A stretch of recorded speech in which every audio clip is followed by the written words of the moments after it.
చూడండి, కీర్తన గ్రంథము 69:34 ఈ విధంగా రాయబడి ఉంది. భూమి ఆకాశములు ఆయనను స్తుతించునుగాక,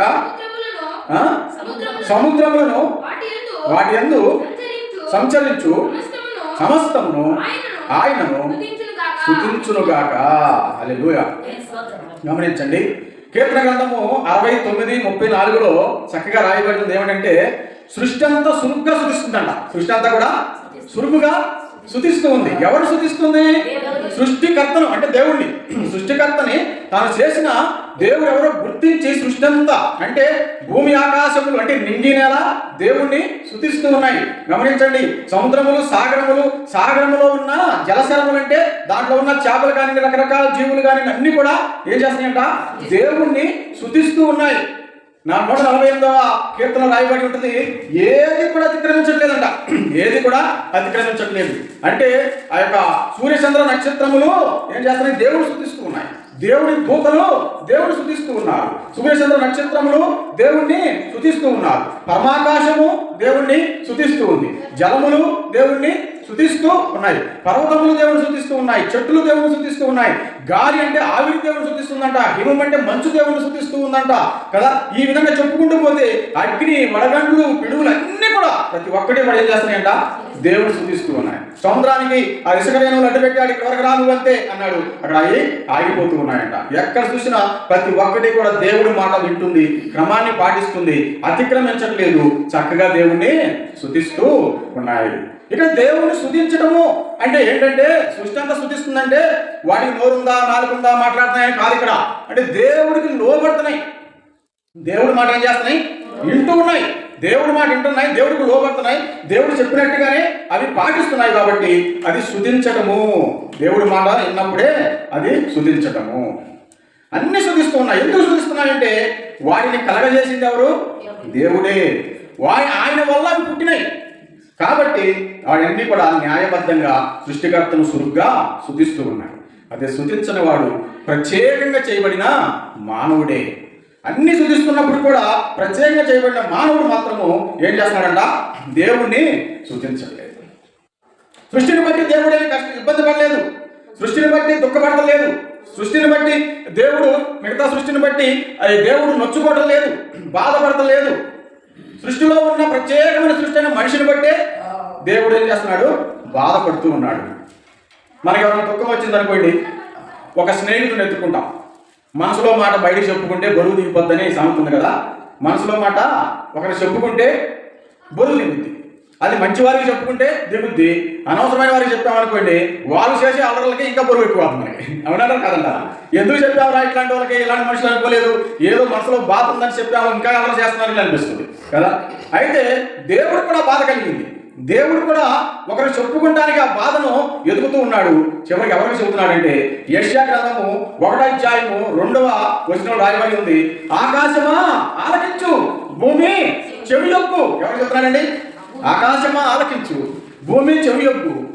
నేను బిడ్డలను అనగా పిల్లలను పెంచి గొప్పవారిగా చేశాను. వాడు నా మీద ఏం చేశారంట? తిరగబడి ఉన్నారు. నేను స్తోత్రంగా వినగాక. తిరగబడి ఉన్నారు. ఎవరు చెబుతున్నాడు? భూమి ఆకాశములకి చెబుతున్నాడు. ఎందుకు భూమి ఆకాశములు చెబుతున్నాడు అంటే, భూమి ఆకాశములు దేవుడు మొదటగా సృష్టించాడు. భూమి ఆకాశములు మొదటి నుంచి ఆయనతో ఉన్నవి. భూమి ఆకాశములు ఆయన మాట వింటున్నాయి, లోబడుతున్నాయి, లోబడేటట్లుగా అవి ఉండి స్తుతిస్తూ ఉన్నాయి. కాబట్టి చివరికి ఎవరు చెబుతున్నాడంటే వాటికే చెబుతున్నాడు. ఒక సందర్భంలో అంటాడు, ద్వితీయోపదేశ కాండము 4:26 అంటాడు, భూమి ఆకాశములు మీ మీద సాక్ష్యంగా పెడుతున్నాను అంటాడు. ఎవరిని సాక్ష్యంగా పెడుతున్నాడు? ఎవరైనా మనుషుని సాక్ష్యంగా పెడతారు కదా. భూమి ఆకాశములు మీ మీద సాక్ష్యంగా నేను పెడుతున్నాను అంటున్నాడు. బాధను భూమి ఆకాశములు చెబుతున్నాడు. యేసు ప్రభువారు కూడా శిష్యులకి అంటాడు, ఆ శిష్యులు ముందు కూర్చున్నప్పుడు, ఇంకా జనాలు కూర్చున్నప్పుడు ఆయన ఎన్నెన్నో ఆ నిత్య జీవ మాటలన్నీ చెబుతూ ఉన్నాడు. ఈ యొక్క ప్రభు భోజనం యొక్క వివరణ చెబుతున్నాడు. నేను రక్తం కార్చకపోతే రక్షణ ఈ లోకానికి లేదు. కాబట్టి తర్వాత నా శరీరం తిని నా యొక్క రక్తాన్ని గుర్తుగా ఉన్న పాత్ర పుచ్చుకుంటేనే మీరు మరి యోగ్యులు అవుతారు, అదే పరలోకానికి చేరతారు, నాకు సొంతం అవుతారు అని ఆయన చెబుతున్నప్పుడు ఇవన్నీ ఎవరు చేస్తారు బాబు అని చెప్పి ఒకళ్ళంట లేచి వెళ్ళిపోతూ ఉన్నారంట. వెళ్ళిపోతూ ఉంటే చాలా మంది వెళ్ళిపోయారు. ఇక ముందు శిష్యులు కూర్చుంటే ఆ పేతురు యోహానుడు అప్పుడు అంటున్నాడు, యేసు ప్రభు వాళ్ళందరూ వెళ్ళిపోయారు కదా, అందరూ విడిచిపెట్టి వెళ్ళిపోయారు కదా, అందరూ నా మాటలు నచ్చక వెళ్ళిపోయారు కదా, లేదా నేను చెబుతున్న ఈ పద్యాన్ని పాటించలేక వెళ్ళిపోతున్నారు కదా, మరి మీరు కూడా వెళ్ళిపోవాలనుకుంటున్నారా అన్నాడు. అప్పుడు పేతురు లేచి అంటాడు, ప్రభువా మేము ఎక్కడికి వెళ్తామయ్యా, నిత్య జీవపు మాటలు గలవాడు నీవే, మేము ఎందుకు వెళ్తాం ప్రభువా, నీ దగ్గరే ఉంటామన్నాడు. దేవుని స్తోత్రం కలిగిన హల్లెలూయా. నిత్య జీవపు మాటలు కలిగిన వాడు ప్రభు, సజీవ వాక్కులు కలిగిన వాడు ప్రభు, జీవవాక్యం కలిగిన వాడు.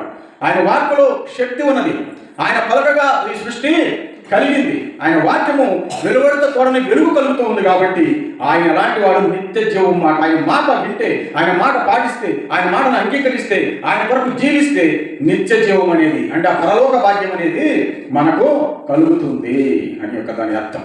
గమనించండి, భూమి ఆకాశాలు ఏమైనా దేవుడికి లోబడుతున్నాయా లేదా? సృష్టి అంతా దేవుడికి లోబడుతుందా లేదా? భూమి ఆకాశాలు లోబడుతున్నాయి, సృష్టి అంతా దేవుడికి లోబడుతుందంటానికి ఒక ఉదాహరణ మొదటి రాజుల గ్రంథము 17-18 అధ్యాయాలు మనం చూసినప్పుడు అక్కడ ఏలియా సందర్భం కనిపిస్తుంది. ప్రవక్త అయిన ఏలియా, మీరు విన్నారు కదా, ప్రవక్త అయిన ఏలియా ఏం చేస్తాడంటే ఆ దేశము దేవుడి మాట వినకపోవడం ద్వారా, దేవుడి శాపానికి అక్కడ గురవడం ద్వారా దేవుడు చెబుతాడు, ఈ వర్షం ఆగిపోయేటట్టు నువ్వు పలుకు అని. అప్పుడు ఏలియా పలుకుతాడు, 3.5 సంవత్సరాలు ఈ వర్షం రాకుండా ఉండాలని పలుకుతాడు. 3.5 సంవత్సరాలు వర్షం ఆగిపోయిందా లేదా? ఆగిపోయిందా లేదా? అంటే ఆకాశం లోబడిందా?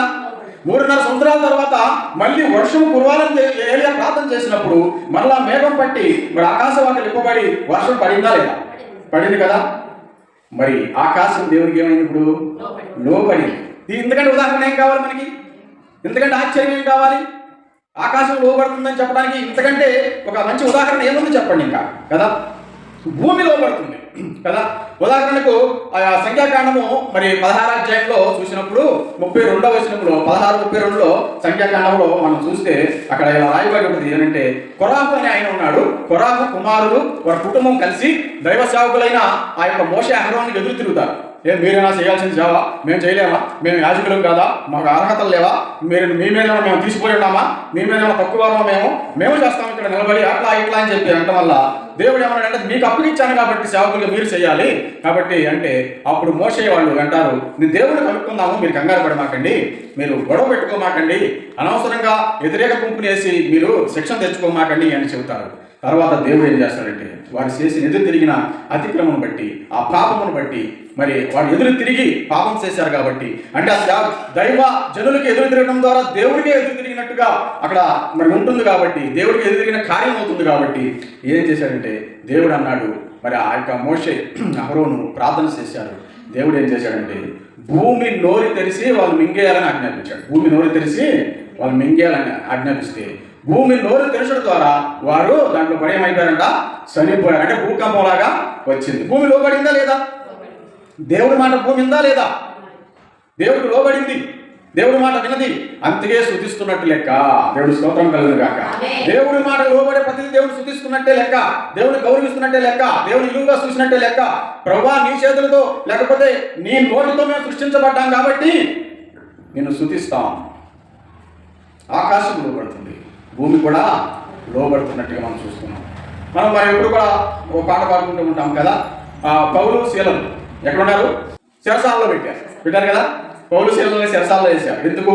ఒక మంచి పని చేస్తున్నారని, ఒక దేవుడు సువార్త తెలియజేస్తున్నారని, ఎంతో మందిని దేవుడు నడిపిస్తున్నారని, మరి రక్షణకి కారణమవుతున్నారని. మరి అది నచ్చక ఆనాడు ప్రభుత్వం వాళ్ళు ఏం చేశారు, ఆ యొక్క పౌలును ఆ యొక్క శీలను చెరసాలలో వేశారు. చెరసాల వాళ్ళు దిగులుగా కూర్చోకోకుండా, అయ్యో ఏంటంటే అయిపోయింది నా పరిస్థితి, ఏదో దేవుడు సేవ చేస్తాం అనుకుంటే, ఒక మంచి మాటలు చెబుతుంటే, మంచి కోసం వెళితే మాకు కీడు ఎదురైంది ఏంటి? అయ్యో దేవా నిన్ను నమ్ముకుంటే వాళ్ళకి జైలు పాలు అయిపోయాం, నిన్ను నమ్ముకుంటే వాళ్ళ మేము అయిపోయాం, నిన్ను నమ్ముకుంటే వాళ్ళ కాళ్ళకి గుండాలు చేశారు, నిన్ను నమ్ముకుంటే వల్ల ఈ విధంగా వాళ్ళంతా మరి రక్తం కారుతున్న దెబ్బలు కొట్టారు, ఇదేంటి ప్రభు అని అనలేదు. కానీ వారంట సంతోషంగా చెరసాలలో పాటలు పాల్గొంటూ ఉన్నారంట. పాటలు పాల్గొంటే ఏమైపోయింది? భూకంపం వచ్చేసింది. భూకంపం వచ్చేసి చెరసాలంతా కూడా బద్దలై వారి విడుదల పొందినట్టుగా చూస్తున్నాం. దేవుడు స్తోత్రం కలుగును.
జీవమిచ్చిన యెహోవా ఉన్నాడు, ప్రాణం పెట్టిన యేసయ్య ఉన్నాడు.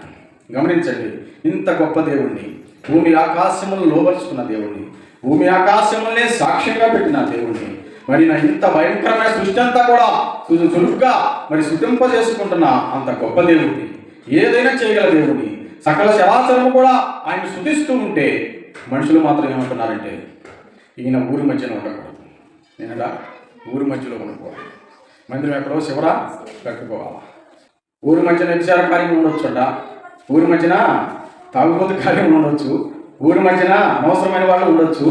మరి సృష్టికర్త, మన ఊపిరి పోసిన దేవుడు, మనల్ని కాపాడే దేవుడు, మన కోసం ప్రాణం పెట్టిన దేవుడు, మనల్ని రక్షించే దేవుడు, మనకన్నీ కలగజేసిన దేవుడు ఊరి మధ్యలో ఉండకూడదంట, కూడా దేవుడు ఉండాలంట. ఇట్లాంటి ఆ యొక్క సంఘటనలు జరిగినప్పుడు నేను నా కలం నుంచి మరి రాలిన అనుభవాలే ఈ పాట. అదేమిటి?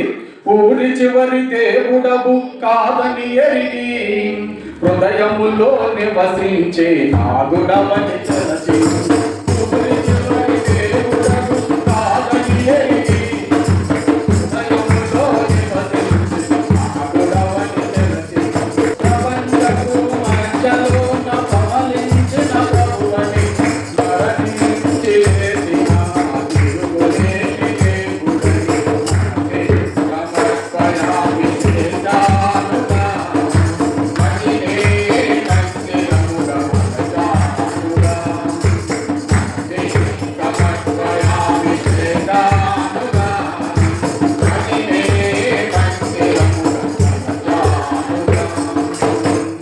దేవుడు స్తోత్రము కలుగుగా. దేవుడు ఊరి చివర కాదు, లేదా ఇంకో చోట కాదు, ఎక్కడ ఉండవలసిన వాడంట? హృదయాలలో ఉండవలసిన వాడు, హృదయంలో ఉండవలసిన వాడు. నీ దేహమే దేవుని ఆలయం.